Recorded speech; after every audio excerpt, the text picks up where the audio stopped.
नमस्कार, स्वागत आपका स्वराज एक्सप्रेस के खास कार्यक्रम में। मैं हूं आपके साथ विजेंद्र विजय। उतले ही अभी कोई चुनाव ना हो, लेकिन बीजेपी और सपा के बीच जुबानी जंग लगातार जारी है। बीजेपी और सपा के बीच की जंग उस समय और बढ़ गई जब झांसी जेल में बंद पूर्व विधायक नारायण यादव से मुलाकात करने अखिलेश यादव खुद जेल पहुंचे। इसके साथ ही दीप नारायण के परिवार से भी मुलाकात की। मुलाकात के बाद अखिलेश ने बीजेपी सरकार पर गंभीर आरोप लगाए। अखिलेश यादव ने आरोप लगाते हुए कहा कि सरकार के दबाव में प्रशासन काम कर रहा है, वो सपा के कार्यकर्ताओं पर फर्जी मुकदमे दर्ज कर रहा है। वहीं बीजेपी ने भी अखिलेश के आरोप पर पलटवार किया। देखिए हमारी खास रिपोर्ट। सपा सुप्रीमो और पूर्व मुख्यमंत्री अखिलेश यादव की जिस युवा टीम की तूती अपने इलाके में बोलती है, उसमें दीप नारायण यादव का नाम भी शामिल है। सपा सरकार के दौरान बुंदेलखंड में खनन के अरबों के कारोबार पर दीप नारायण यादव का ही एक छत्र राज चलता था। दीप नारायण यादव की मंशा से ही खनन के पट्टे से लेकर बालू सप्लाई तक का काम किया जाता रहा है। अरबों की संपत्ति के मालिक बने दीप नारायण यादव समाजवादी पार्टी के फाइनेंसर भी बताए जाते हैं। अखिलेश यादव मुख्यमंत्री थे तो बुंदेलखंड में दीप नारायण यादव को मिनी मुख्यमंत्री कहा जाने लगा था। लेकिन बीते 3 महीने से दीप नारायण यादव झांसी जेल में बंद है। कुल 58 मामले दर्ज है, जिसको देखते हुए झांसी पुलिस ने गैंगस्टर एक्ट का मुकदमा दर्ज किया। सपा सुप्रीमो अखिलेश यादव झांसी जेल में बंद व विधायक दीप नारायण ने मुलाकात के अखिलेश ने बीजेपी सरकार को जमकर घेरा। उन्होंने आते हुए कहा कि समाजवादी पार्टी के जा रहा है। विधायक इरफान सोलंकी को जेल भेजा गया। झूठे मुकदमे लगाकर केस किया जा रहा है। सरकार के दबाव में प्रशासन काम कर रहा है। दबाव में अधिकारी सपा कार्यकर्ताओं पर कार्रवाई कर रहे हैं। और झांसी के लोग और हम समझते हैं, आप पत्रकार साथियों को सब पता है कि दीपक यादव पूर्व विधायक झूठे मुकदमे लगा करके उन्हें जेल भेजा गया है। अखिलेश यादव के इस बयान पर बीजेपी प्रदेश अध्यक्ष चौधरी भूपेंद्र सिंह ने भी पलटवार किया। प्रदेश कार्यालय पर बीजेपी बैठक के बाद मीडिया के सवालों का जवाब देते हुए भूपेंद्र सिंह ने कहा कि सपा शासनकाल के दौरान दंगा में वापस लेने का काम करती थी, तो दंगा प्रदेश बना दिया गया था। समाजवादी पार्टी का समर्थन ऐसे लोगों के साथ है जो कानून का पालन नहीं करते। अब ये उनके सामने संकट है। उनकी जो पार्टी है, उस पार्टी में जो उनके विधायक हैं, उनके जनप्रतिनिधि हैं, वो उनका इतिहास उसी प्रकार का है। गौरतलब दर्ज करने के बाद झांसी पुलिस ने दीप नारायण यादव के आर्थिक साम्राज्य पर शिकंजा कसना शुरू किया। और इससे पहले बीते 30 जुलाई को विजिलेंस टीम ने भी दीप नारायण यादव पर आय से अधिक संपत्ति का केस दर्ज किया था। से अधिक संपत्ति के मामले में बताया गया कि विधायक रहते दीप नारायण यादव की आय 14 करोड़ 30 लाख की थी, जबकि खर्च 37 करोड़ 32 लाख का था। सपा के इस पूर्व विधायक के लिए अब सपा बीजेपी आमने सामने है। झांसी सहयोगी प्रभात सक्सेना के साथ लखनऊ से स्वराज एक्सप्रेस के लिए घनश्याम निशांत चौरसिया की रिपोर्ट। इस मुद्दे पर हमारे साथ चर्चा के लिए 3 खास मेहमान होंगे। कुछ देर में हमारे साथ जुड़ेंगे बीजेपी नेता गौरव मिश्रा, हमारे साथ जुड़ेंगे सपा नेता आरपी राजन, हमारे साथ जुड़ेंगे वरिष्ठ पत्रकार अशोक यादव, हमारे साथ जुड़ेंगे। दर्शकों को एक बार फिर से बता दें कि झांसी आज पूर्व विधायक से मिलने पहुंचे थे अखिलेश यादव और बीजेपी की सरकार पर तमाम आरोप लगाए अखिलेश यादव ने कहा कि जिस तरीके से सरकार काम कर रही है, खासतौर पर वो समाजवादी पार्टी के कार्यकर्ताओं का, नेताओं का स्वागत कर रही है जेल भेजकर, और झूठे मुकदमे दर्ज किए जा रहे हैं सपा के नेताओं के ऊपर, चाहे वो इरफान सोलंकी का मामला हो कानपुर का या फिर झांसी के पूर्व विधायक, आपको बता दें दीप नारायण यादव का, जो कि झांसी जेल में बंद है। 2 बार के विधायक है, 2007 और 2012 में सपा के टिकट पर चुनाव जीते थे और बुंदेलखंड में उन्हें सपा की सरकार के दौरान मिनी सीएम भी कहा जाता था और पूरी पार्टी का देखते थे, ऐसा सूत्र कहते हैं। तो एक बड़ा चेहरा समाजवादी पार्टी का दीप नारायण यादव।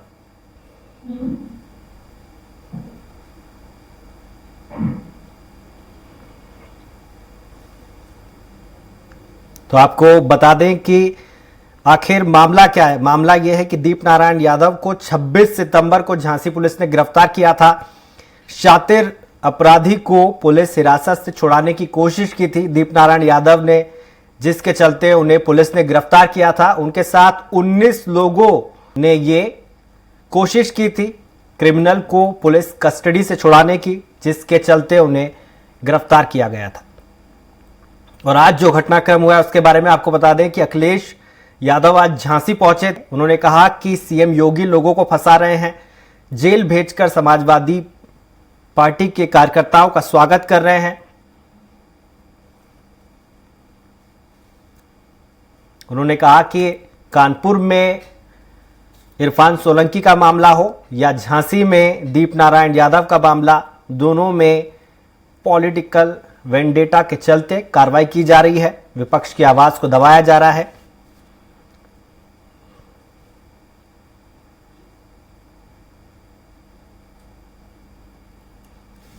तो कई तरह के मामले पहले से दर्ज हैं दीप नारायण यादव पर, जिनकी संख्या 50 से ज्यादा है।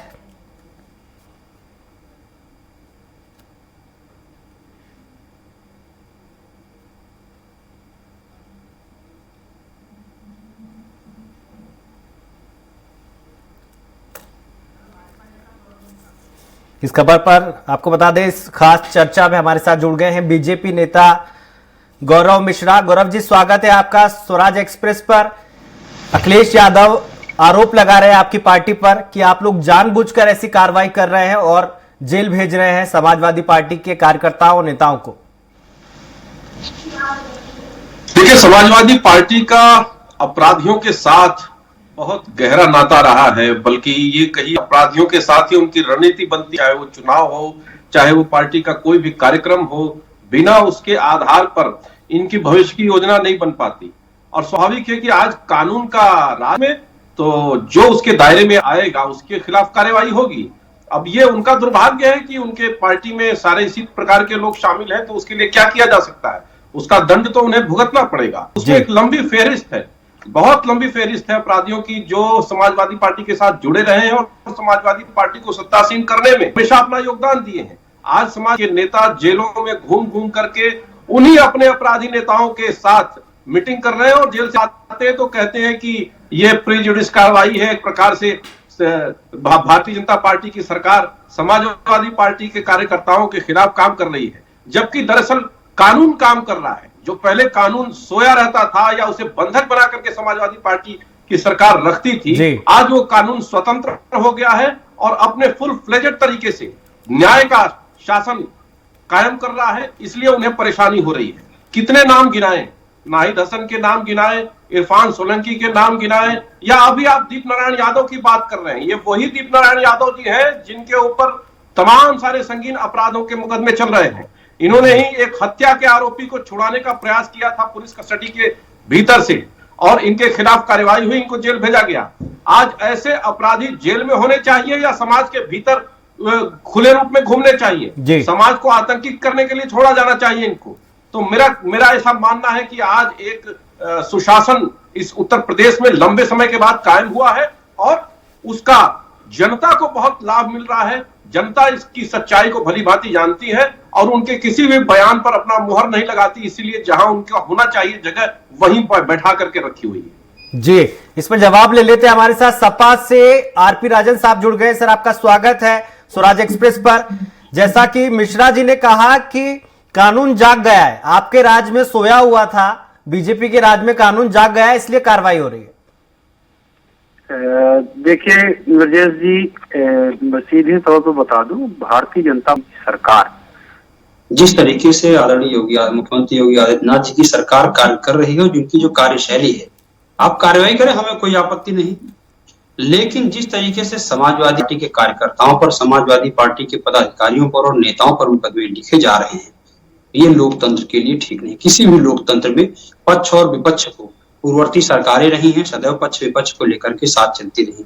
लेकिन आज जो स्थिति है कि फर्जी मुकदमे लाद करके, मैं थोड़ा सा पीछे ले जाना चाहूंगा और याद दिलाना चाहता हूं। आदरणीय गौरव मिश्रा जी बैठे हुए हैं और हमें लगता है कि साफ होगी तो सही जवाब आएगा। शायद भाई साहब भूल जाते हैं कि जो इनके डिप्टी सीएम है उनके ऊपर कितने मुकदमे हुए थे, उसका कोई जिक्र ये नहीं करेंगे। माननीय मुख्यमंत्री जी के ऊपर खुद मुकदमे लिखे हुए थे, अपने मुकदमे वापस ले लेते हैं। जो लोग खुद आपराधिक षड्यंत्रों में संलिप्त रहे हों, जो आज जो अपराधी लोग जो खुद सत्ता में बैठे हों, वो दूसरों को क्या बताएंगे, पहली चीज। दूसरी चीज गिरजेश जी, आपने देखा कि लखीमपुर खीरी में किस तरह से लोगों ने चीरहरण किया था। आखिर उनके घरों पर कब बुलडोजर चलेगा, उनके ऊपर कब कार्रवाई होगी, वो लोग कौन थे। उसी लखीमपुर में किसानों के ऊपर गाड़ी चढ़ाने वालों के पक्ष में कौन खड़ा होता है, ये वही लोग हैं। आपने देखा कि माननीय न्यायालय से जिनको दोषी करार दिया जाता है, उनके साथ ये लोग गुजरात में जाकर के इनके विधायक कहते हैं कि वो लोग अच्छे चरित्र के लोग, उनके साथ खड़े होने का काम करते हैं। तो जो खुद दंगाई हो, जो खुद जो इस तरह के कार्य कृत्यों में सम्मिलित रहने वाले लोग हों, जो खुद अपराधी हों, आपराधिक गतिविधियों को तो जो काम में बैठ जाएंगे और उनके मुंह से वही है। तो आज जिस तरह से शासन पर कार्य कर रहा है प्रशासन, पूरी तरीके से जो है सत्ता के दबाव पे काम कर रहा है। आपको एक उदाहरण देता हूं मैं छोटा सा मिर्जापुर का। वो पत्रकार साथी आज हमारे बीच में नहीं है, हमें दुख है कि उस पत्रकार साथी ने उस पत्रकार साथी ने नमक रोटी की खबर छाप दी थी। उस नमक रोटी की खबर छापने पर वहां के जिलाधिकारी, मैं कहता हूँ प्रशस्ति पत्र देना चाहिए, सरकार को सम्मानित करे उस जिलाधिकारी। उसको तो मैं कहता हूँ उसके ऊपर हत्या का मुकदमा लगना चाहिए, दोष इतना था, उसको जेल भेजने का काम किया कि ऐसे जिलाधिकारी उन पर क्या कार्रवाई हुई। तो आज पूरा उत्तर प्रदेश तरीके से करा रहा, किस तरह से सरकार द्वेष भावना के साथ काम कर रही है, ये किसी भी लोकतंत्र के लिए ठीक नहीं है। जी, हमारे साथ अशोक यादव, वरिष्ठ पत्रकार। सर, आपका स्वागत है स्वराज प्रेस पर। कैसे देखते हैं एक अपराध पर जो है अंकुशवादी पार्टी कह रही है कि फर्जी मुकदमे के जरिए हमारे नेताओं को परेशान किया जा रहा है? पैनल में बैठे सभी लोगों को मेरा नमस्कार। और नमस्कार सर। नमस्कार। जैसा कि देखिए है क्या, सत्ता की थोड़ी सी हनक तो होती है, और जहां तक मैं सोच रहा हूं कि जो इस बार सत्ता जो कर रही है, थोड़ा विपक्षी जो भी नेता हैं या जो भी विपक्षी कार्यकर्ता हैं, उन पर दबाव कुछ ज्यादा ही है। सत्ता का कार्य होता है कि सभी को साथ लेकर चले, विपक्ष को भी साथ लेकर चले। विपक्ष में ऐसा नहीं होता है कि आप सभी के ऊपर मुकदमा ही दायर करें, और अगर करने पे कोई सरकार आ जाए तो आपकी छोटी छोटी चीजों पर भी, कभी कि आप गाड़ी पे कैसे बैठे, आप पैदल क्यों चल रहे, पे क्यों चल रहे, तो मुकदमे तो आप कैसे भी कर सकते। पुलिस, आप जानते हो पुलिस कैसे मुकदमा करती है, कब किससे करती, किससे नहीं करती है। जो अभी जो सपा के प्रवक्ता कह रहे थे, जो लखीमपुर वाला कांड था, ये वास्तव में सही था कि लखीमपुर में कोई कार्रवाई नहीं हुई जब तक कि सुप्रीम कोर्ट ने हस्तक्षेप नहीं किया। तो इतनी बड़ी घटना के बाद भी सरकार ने उस पर सुनवाई अपनी ओर से नहीं करी। उन्नाव में सेंगरवाल ने अपनी ओर से कार्रवाई नहीं की, उसकी बेक मंत्री के कार्यालय तक आई, मुख्यमंत्री आवास पे भी रही, और उसके बाद भी उनकी पत्नी, उनके पति, उनकी हत्या खाने के अंदर क्या नाम कर दी गई। ठीक है, अभी बहुत ताजी बात आपको क्या नाम बता रहा हूँ। एक कांड था शाहजहांपुर में, सांसद स्वामी चिन्मयानंद जो कि मंत्री भी रहे, है वो रेप कांड है, लेकिन सरकार ने उनको हाईकोर्ट से भी कर लिया, गिरफ्तारी नहीं करी उनकी। अंत में हाईकोर्ट को भी अग्रिम जमानत देनी क्या नाम पड़ी है। क्या देखिए, अगर आप विपक्ष को या सपक्ष को, सरकार, क्योंकि सरकार का कार्य होता है अच्छे से कार्य करना। और वैसे देखिए, हम ये कहें कि मुख्यमंत्री ये सब करते हैं, ऐसा नहीं है। होता क्या है कि जो नीचे के जो लोग हैं वो गलत फीड करते हैं, अधिकारी गलत कार्य, अधिकारी उसको मोल्ड कर देते हैं, पुलिस अलग से चलती है। अगर सभी लोग मिल जाए, सरकार अगर केवल विकास कार्य करे और जो विपक्ष के लोग हैं उनको भी कोई दायित्व दे दे, उनके कहे भाई आप भी। ठीक है सर, दोबारा आऊंगा आपके पास। गौरव जी से जवाब ले लेते। गौरव जी, वरिष्ठ पत्रकार भी कह रहे हैं कि, और समाजवादी पार्टी भी कह रही है कि कहीं ना कहीं आप सत्ता का दुरुपयोग कर रहे हैं, प्रशासन पे दबाव बना रहे हैं ताकि ऐसी कार्रवाई हो। हाँ, देखिए, इनको ऐसा लग सकता है जिनके ऊपर कार्रवाई हो रही है वो दरअसल हमेशा भ्रष्टाचार और अपराध में लिप्त रहे हैं। तो मैंने जैसा पहले भी कहा, अभी रेप की बात कर रहे थे, 2016 का गैंग रेप भूल गए जिसमें 12 लोग निरुद्ध थे। 2 बच्चियों का गैंग रेप 2015 में हुआ, उसको भूल गए। एक जाति विशेष के लोग, उसमें 4 लोग निरुद्ध थे।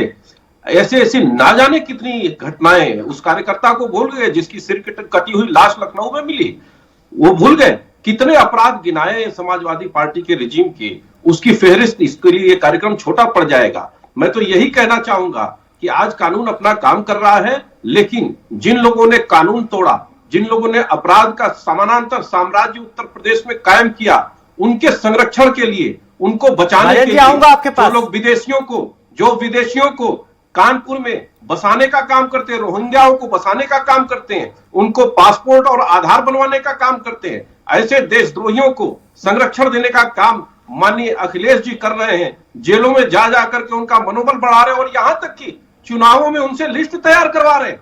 आप समझ लीजिए, जो विशुद्ध रूप से हार्डकोर क्रिमिनल्स हैं, उनके साथ बैठ करके जो पार्टी का मुखिया अपने प्रतिभागियों की लिस्ट तैयार कराता हो, वो आप समझ सकते हैं कि किस तरह के संस्कारों को परोसेगा सत्ता में आने के बाद। तो मुझे कुछ बताने की आवश्यकता नहीं है। जो चाल चरित्र समाजवादी पार्टी का है, जनता भली भांति जानती है और इसीलिए जनता ने उनको ये दंड दिया है, विपक्ष में रहने का दंड दिया है, और अभी भी वो अपने इस रास्ते से हट नहीं रहे हैं, अपने उसी मूल को पकड़ करके चल रहे हैं। और मुझे लगता है कि अब वो समय चला गया जब ये अपराध का राज कायम कर लेते थे, उसके आधार पर शासन सत्ता में शामिल हो जाते थे और भ्रष्टाचार को खुली छूट देते थे। अब वो संभव नहीं हो सकेगा और इसलिए परेशानी स्वाभाविक है, वो हो रही है और होनी चाहिए, अच्छी बात है, लेकिन जनता खुश है। जी राजन साहब, मिश्रा जी बोल रहे हैं कि जनता खुश है और अपराधियों का साथ देना आपकी पार्टी का मूल है। देखिए गुरजेश जी, स्वाभाविक बात है, गौरव भाई शायद भूल जाते हैं और 2-3 सवाल मैंने भी किया था और 3 सवाल आदरणीय वरिष्ठ पत्रकार साहब की तरफ से भी आया था, लेकिन किसी भी सवाल का जवाब नहीं आया, जवाब नहीं दिया गया, सिर्फ और सिर्फ घुमाने का काम। बातें घुमाने से नहीं होगा, तथ्यात्मक जवाब देने होंगे।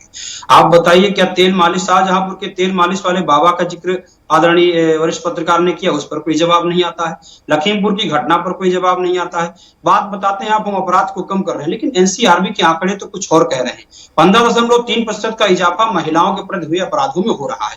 तो मैं नहीं कह रहा हूँ, एनसीआरबी के आंकड़े हैं, एनसीआरबी के आंकड़े आप उठा करके देख लिए किस तरह महिलाओं के प्रति अपराध हो रहा।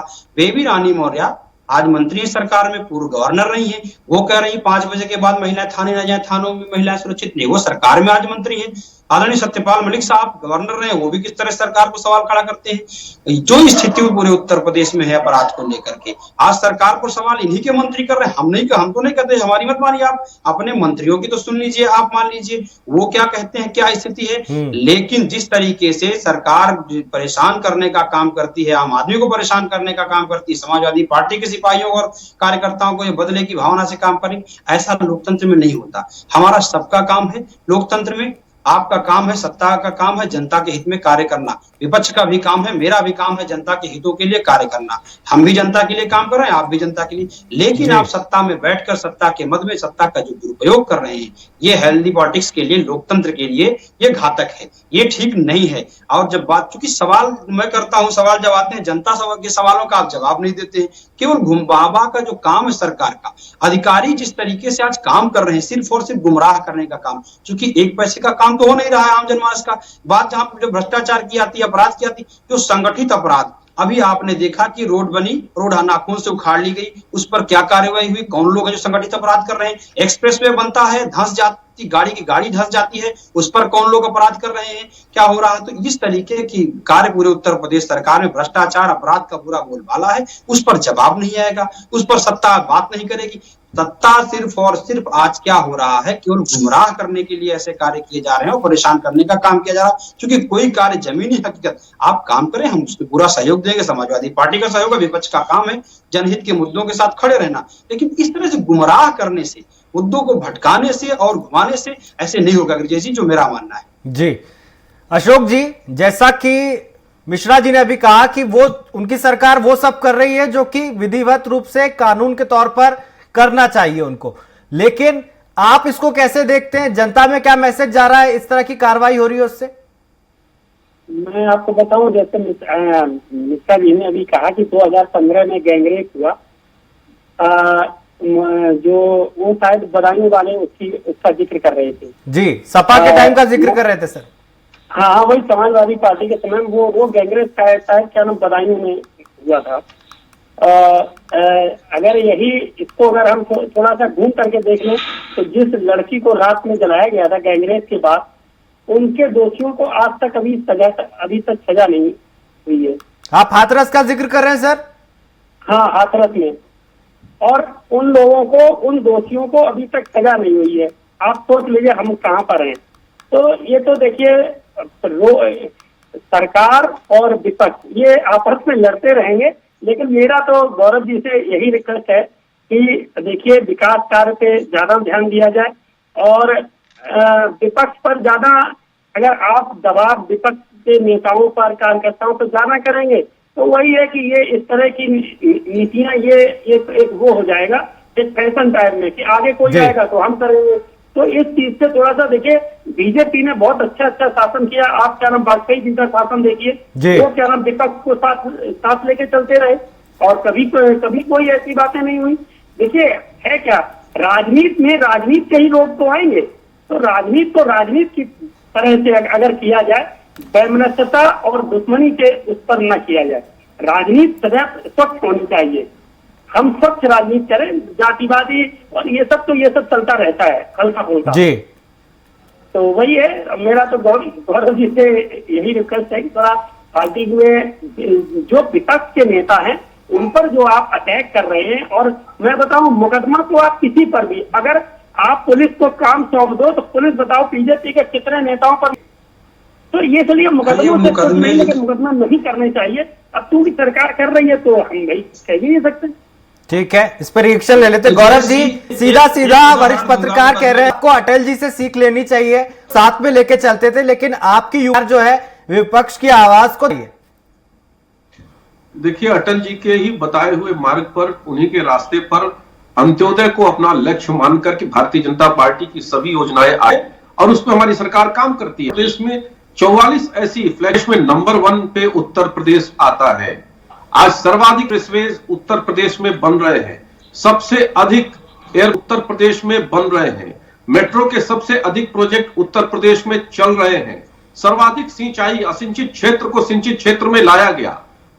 ये अपने आप में इतने बड़े बड़े प्रतिमान हैं, जो 70 वर्ष से अछूता रहा ये उत्तर प्रदेश। सबसे अधिक प्रधानमंत्री मुख्यमंत्री आवास योजना में घर उत्तर प्रदेश को ही मिला है। बिजली जो तभी इन्वर्टर और जनरेटर पर आधारित थी उत्तर प्रदेश की बिजली, आज उनकी दुकानें बंद हो गई हैं, भरपूर बिजली मिल रही है, किसान को बिजली मिल रही है, उत्पादन बढ़ा है, सर्वाधिक खरीद हुई है। बहुत कोई भी क्षेत्र ले लीजिए, चिकित्सा का क्षेत्र ले लीजिए, सर्वाधिक मेडिकल कॉलेज उत्तर प्रदेश में बन रहे हैं। ये अपने आप में बड़ी बड़ी विकास की योजनाएं हैं जिसकी ये दुहाई दे रहे हैं। अपराध की जहां तक बात है, मुख्तार अंसारी के घर से मशीन गन बरामद होती है, और जो अधिकारी बरामद करता है उसी के ऊपर मुकदमा करके उसको जेल में ठूस दिया जाता है। ये समाजवादी सरकार का चाल और चरित्र रहा है। गौरव जी, आपकी पुलिस जब लखीमपुर खीरी का मामला आता है तो कार्रवाई नहीं करती है, सुप्रीम कोर्ट को बीच में आना पड़ता है, हाथरस के मामले में भी कार्रवाई नहीं करती है। सुन लीजिए, आपको हाथरस की बहुत चिंता है, हाथरस की बहुत चिंता है। बुलंदशहर में उनके पिता आज मंत्री हैं, उनका इस्तीफा तक सरकार नहीं लेती। बलात्कार किया, ये लोग बात करेंगे, और उसके बाद कहा जाता है कि लड़कों से गलती हो जाती है। ये किस नेता ने कहा था? अरे गौरव जी, जो किसानों का हत्यारा है उसके उनके फादर को, उनके पिता को आप मंत्री बना करके बिठाए हैं, और लड़कों से गलती की बात आप करते हैं। आप लोग तो जो किसानों की हत्या करने वाले लोग हैं, जिसको माननीय सर्वोच्च न्यायालय ने जिसकी जो है जमानत खारिज कर दी, आप उसको जो है सत्ता में बिठा करके रखे हो, मंत्री बना करके रखे हो, आप कैसी बात कर रहे हैं? चलाने वाले कौन लोग थे? 5 लोगों की हत्या करने वाले। डाला में मजदूरों के ऊपर गोली किसने चलवाई थी? अरे भूल जाते हो किसानों के ऊपर, किसानों की हत्या करने वाले लोग, किसानों की हत्यारी सरकार। 1 साल तक किसानों को आपने रोड पर मरने के लिए छोड़ दिया। इस तरह बारिश में, बरसात में, ठंडी में किसान रोड पर किस तरह परेशान रहा, और जब चुनाव आता है तो कहते हो हमसे गलती हो गई, आप बिल वापस ले लेते हो। आप लोग कैसे हो? आप लोग शर्म नहीं आती? दोहरा चरित्र किस मुंह से आप जनता और समझ में नहीं आता है। आप लोग सिर्फ लोकतंत्र को आज चलने का काम हो रहा है, आज लोकतंत्र को बर्बाद करने का काम हो रहा है। ब्रजेश जी, ये लोग जब सवाल होता है तो सवाल का जवाब नहीं देंगे, सिर्फ और सिर्फ घुमाएंगे। लेकिन हालांकि गौरव जी वरिष्ठ है, मैं जानता, मुझे उम्मीद थी कि सही साल तक जवाब आएगा, लेकिन साल तक जवाब नहीं। ठीक है गौरव जी, राजन जी को अपनी बात पूरी करने दीजिए सर। राजन जी अपनी बात पूरी कीजिए। जी, अब मैं जैसे जब आप बताइए, सरकार जो किसानों की हत्या करने वाले के साथ आप खड़े हैं कि नहीं खड़े हैं? आज मंत्री जी इनके फादर का इस्तीफा नहीं आता, सर्वोच्च न्यायालय ने उनकी बेल खारिज कर दी और ये लोग उनके साथ खड़े हैं, उसके बाद जवाब देते हैं। निर्वस्त्र करने वाली घटना पूरे देश में लोग शर्मसार हुए, आपने देखा, उस पर कोई कार्रवाई नहीं करते हैं। हाथरस में आपने क्या किया? जिस बेटी को रात में आपने मिट्टी का तेल और लकड़ी के कंडे जाल करके जलाने का काम किया आप लोगों ने। हिंदू सनातन संस्कृति की आप बात करते हो, सनातन संस्कृति में तो हमारे यहाँ जो है अंतिम संस्कार सूर्यास्त के बाद नहीं होता है। आप लोग किस मुंह से आप सनातन संस्कृति की बात करते हो? रात में मिट्टी का तेल डाल करके बेटियों को जलाने का काम करते हो। आप बहन बेटी की सुरक्षा की बात करते हो, आपके मंत्री के सवाल आपको कटघरे में खड़ा करने का काम करते हैं। आप मऊ में जो घटना हुई, मऊ में आप किसके साथ खड़े थे? इनके विधायक, भारतीय जनता विधायक मऊ में उन बेटियों के साथ घटना कारित करने वाले लोगों के साथ खड़े। मिश्रा जी, राजन जी, ठीक है, आप दोनों को टोकते हुए अशोक जी छोटा सा कमेंट, ये जो संघर्ष है विपक्ष का, ये कहां तक जाएगा? अखिलेश जी ने बोला है कि जानबूझकर किया जा रहा है। देखिए, संघर्ष तो विपक्ष को करना पड़ेगा, क्योंकि अगर उसमें रहना है और फील्ड में भी रहना है जनता के साथ, तो संघर्ष तो दोनों को ही करना पड़ेगा। बीजेपी को भी करना पड़ेगा और सपा को भी करना पड़ेगा। सपा के साथ अभी तो बीएसपी भी बीच में आने को तैयार है, तो ये भी बीएसपी भी आती है तो फिर संघर्ष चलेगा। और देखिए, हार-जीत और ये सत्ता का चलन अभी तो अशोक जी, बदले की भावना से कार्रवाई करने से बचना चाहिए सरकार को। हाँ, सरकार को अगर विपक्ष के नेताओं को प्रताड़ित न करे और फर्जी मुकदमे जो दर्ज हो रहे हैं ये नहीं कराने चाहिए, क्योंकि वो भी एमएलए हैं और चुनकर के आते हैं जनता से। तो ये चीजें तो सीएम साहब को अपने संज्ञान में और उनको खुद इसका वो मॉनिटरिंग करनी चाहिए कि देखिए, जो के नेता जो एमएलए हैं या एमपी हैं उन पर जो मुकदमे दर्ज हो रहे हैं क्या है और क्या नहीं है, इसको तो आप खुद भी देख सकते हैं। ठीक है सर, बहुत बहुत शुक्रिया आप तीनों मेहमानों का। हमारे साथ वरिष्ठ पत्रकार अशोक यादव जी जुड़े थे, मिश्रा जी जुड़े थे हमारे साथ, बीजेपी से आरपी राजन जी जुड़े थे, सपा पार्टी से। बता दें कि यूपी में आरोप का दौर जारी है। एक तरफ बीजेपी है, एक तरफ विपक्ष की प्रमुख पार्टी सपा है, जो कह रही है कि जानबूझकर हमारे नेताओं पर फर्जी मुकदमे लिखे जा रहे हैं और कार्रवाई की जा रही है। अब देखना यह होगा कि ये जो कार्रवाई है वो कहां जाकर रुकती है। हमारी इस खास चर्चा में इतना ही। आप देखते रहिए स्वराज एक्सप्रेस। नमस्कार।